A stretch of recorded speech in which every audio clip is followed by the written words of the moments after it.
Now, the government temporarily suspended timber harvesting for 90 days in all forests over the acute water shortage witnessed across the country. During the 90-day moratorium, the state plans to review and rationalise the entire forest sector in Kenya and propose mitigation to curb the dry taps, deforestation, degradation and encroachment of water towers and other catchment areas, coupled with uncontrolled human activities, including wanton logging, have threatened and undermined our country's capability to ensure food security. Major Kenyan rivers, Tana and Owasso Nyiro, who are the main sources of water for the arid north, have been drying up. In a move probably signaling the government's recognition of the magnitude of drought and environmental degradation, forests are now out of bounds for the coming 3 months. In the next 2 weeks, the ministry must tell the country how are we going to rectify the situation and the forest resources in this country. The directive affects government forests and community forests across Kenya, with the Deputy President outlining the motivating factors. Mito haina maji. Tumekuwa na shida miaka mitatu, hatujakuwa na mvua ya kutosha. The Parliamentary Departmental Committee on Environment, during their meeting Saturday afternoon in Nairobi, lauded the directive, appealing for more to be done. The issues of climate change, which has been caused by wanton destruction of our forest, of our catchment areas. Hili jambo litangazwe kama janga la kitaifa ili ipate attention ya sawasawa kutoka kwa serikali na jumuiya ya kimataifa. The Kenyan Forest Cover Assessment, according to the latest report, remains at less than the 10% recommended minimum, with Nyeri and Elgeyo Marakwet counties leading, but counties like Nairobi and Siaya, among others, still post worrying figures. And these experts say has a strong connection with the ongoing drought. Mark Namaswa, KTN News. All right, let's now get to the side of the story for environmentalists in the country. What do they think about the 90-day ban, even as we follow up on the conversation of the country's forest cover and water shortage, as well as drought? Joining me in studio now is Nancy Githaiga. She's the manager of Policy Research and Innovation at the World Wildlife Fund Kenya, WWF Kenya. Thank you very much, Nancy, for joining us here on KTN Newsdesk. I would begin with your reaction as environmentalists in the country to this 90-day ban on logging in the country. Thank you, Akis. I think actually the ban is long overdue because we cannot be harvesting what we don't have.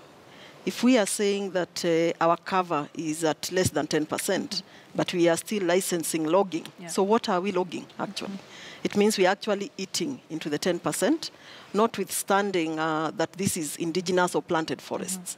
The bottom line is we do not have sufficient trees, we do not have sufficient forests, and therefore this is actually overdue, and it is a very welcome move.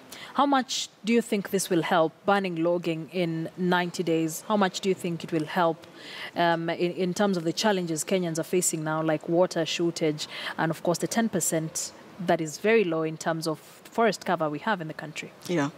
Actually, the 90 days may not solve a problem, but what we are hoping to see is that in the 90 days, there can be discussions to see how we actually move forward.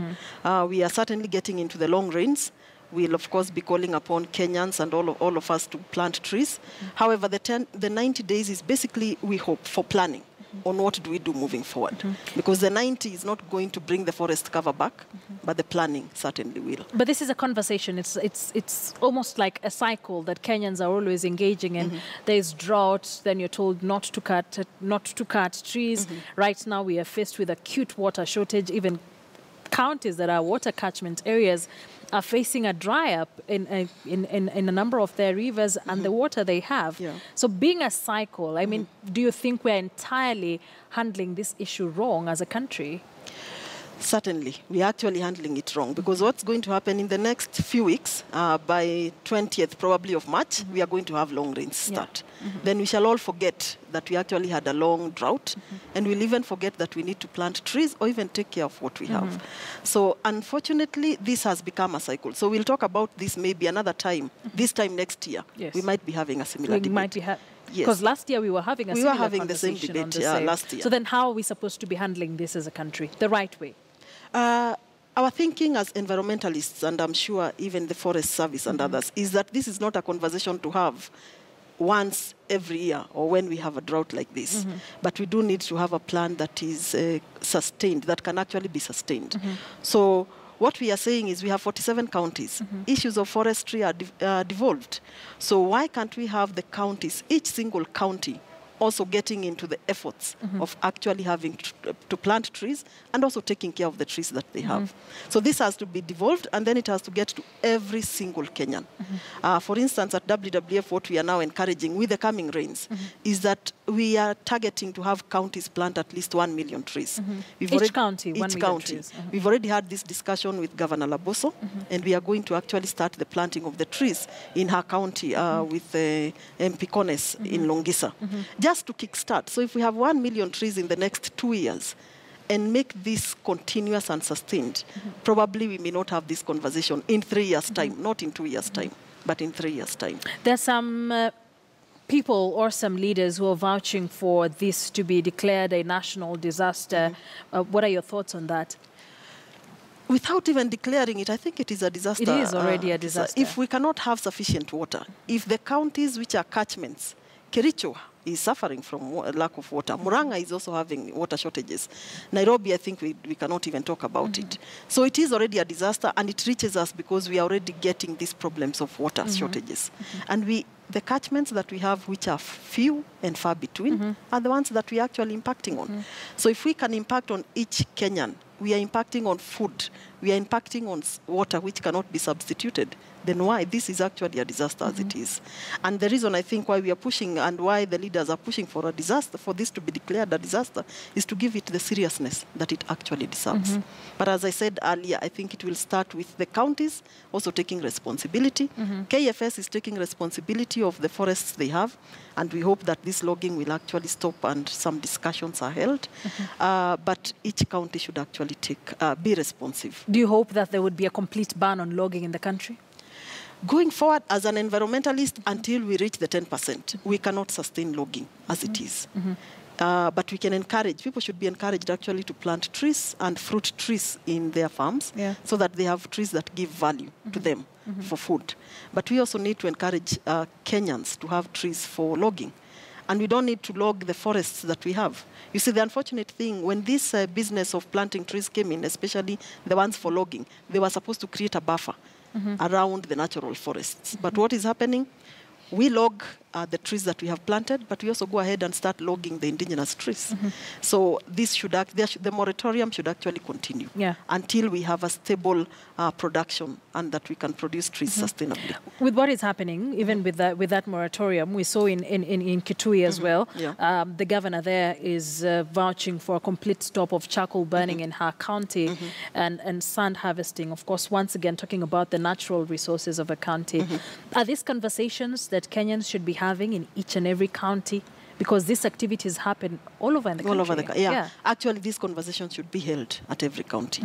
What the governor in Kitui is doing to ban the charcoal production, and especially the unsustainable charcoal production, is actually right. And I'm talking about banning the charcoal production, because it cannot also be sustained. In regions where it is rangelands and we have shrubs and small trees, when we actually cut that down, we expose the soils, and what it means is the groundwater can no longer be recharged. So this is not going only to affect Kitui, but you'll realize that most of these counties are catchments for other regions. They are not catchments for themselves. And this is a natural resource. This is a social good. So basically what we are saying is each county should take responsibility. Looking as an environmentalist, just paint for us a picture of what Kenya would look like in the next, say, 2 or 3 years if we remained as we are and did nothing about the situation we find ourselves in. Akisa, you know, Kenya is water scarce, as it is already. When we talk about water scarcity, we are saying we have less than 1,000 cubics per person per year. We are at 600. And probably maybe we were at 600 about 10 years ago. So probably we are now talking at being 300. That's what is available for use. If this continues, then the waters that we have, even the 300 will reduce to 250. Water cannot be substituted. So are people going to drink soil? You know, there are things we can substitute. Technology will come and help, but technology is not going to help us substitute water to drink. So what we are certainly going to see is, of course, people fighting over the conflicts over water, the few resources that are there. You will see animals in Nairobi. You will see animals in Uhuru Park because water cannot be substituted. So if this continues, there is actually going to be a big problem that will certainly cause conflicts. Yeah, so it's going to be, and then we are also going to have many, as I've said before, environmental refugees. Now we have refugees from maybe war in many countries, but in Kenya we are certainly going to have environmental refugees. People will move to towns because that is where they think water can be found. And we are already suffering from lack of that resource. There's also the conversation of building dams in parts of the country, and could have been politicized at some point, but as an environmentalist, what are your thoughts about the building of dams everywhere? And doesn't seem like we are getting much out of it. Dams, we actually need to store water. That is foundational, and that is where we should start. Whether we are storing water in my own tank at home, in an underground tank, whatever kind of storage, we do need storage. And dams is one way of storing water. However, if we are going to build, where we are going to build these dams is questionable. If we are going to build them in the same forests that are water catchments, then we'll end up with dams that store soil and not water.